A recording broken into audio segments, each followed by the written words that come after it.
Harry and the Jaggedy Daggers by Jan Fearnley. A Bottlenose Bay story.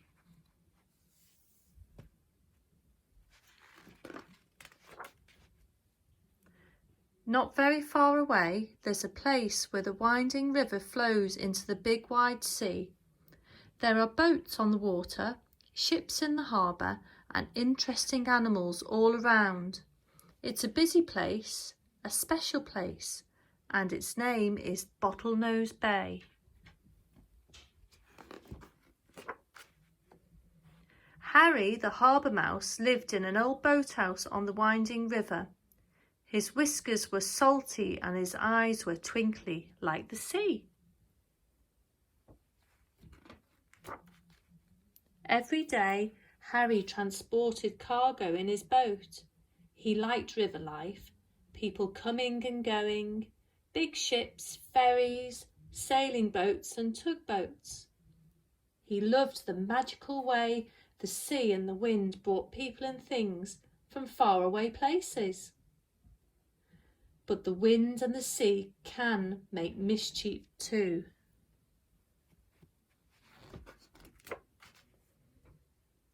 One night, when Harry was asleep, something terrible happened.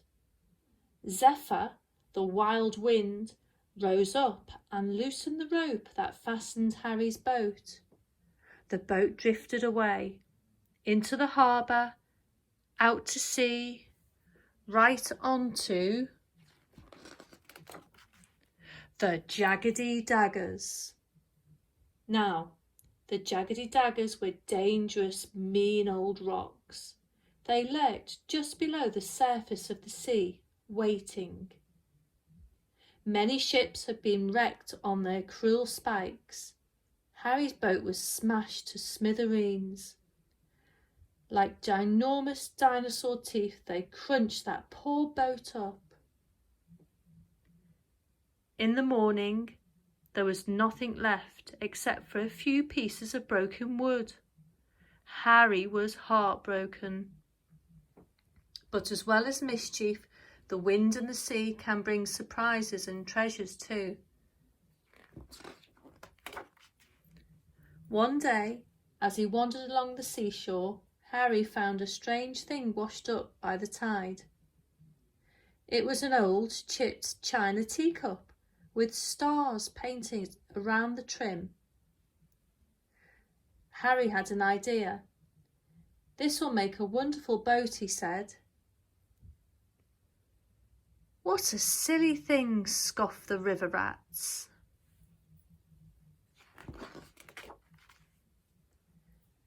Harry didn't care, and in no time at all he was back working on the river in his new boat. He delivered a cargo of shells to Oliver Otter for her magic spells. "A teacup? How unusual," said Olivia.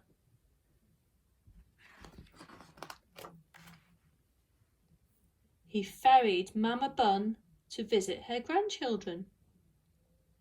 He took the pond children to school.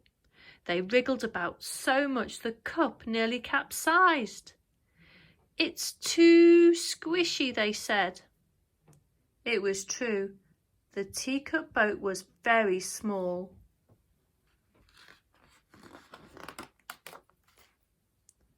And Harry had to avoid the big ships. Phew. One night, another terrible storm came. Huge waves crashed against the pier. The wind howled and whistled. And a huge gust of wind blew Samina Songbird's nest right out of her tree. Out fell the eggs into the stormy water.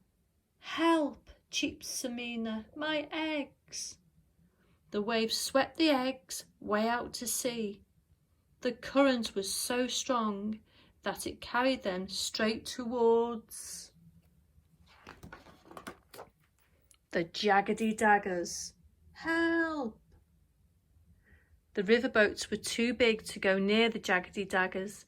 They would be smashed and bashed to pieces. Only Harry in his tiny boat could save the eggs now. Harry rowed as fast as he could. The sea was rough. Huge waves tossed him this way and that way. It was hard work, but Harry was determined. At last he reached the eggs. Then carefully he used a spoon to scoop each one out of the water. His boat tipped and spun. Harry came dangerously close to the deadly daggers, but he kept going until every egg was saved. At the jetty, a fantastic flotilla of friends welcomed Harry home. What a hero, they cheered. Hip, hip, hurrah for Harry! Harry was presented with a special reward, a shiny, big red tugboat. So every day, Harry carried cargo and passengers all around the river. He liked his red tugboat very much. But on special days, like the day Semina's eggs hatched, Harry would leave his big boat at home and sail out in his little teacup, because even though it was small and chipped, and he paddled it with a rusty old spoon, the little teacup boat was Harry's favourite boat of all. The end.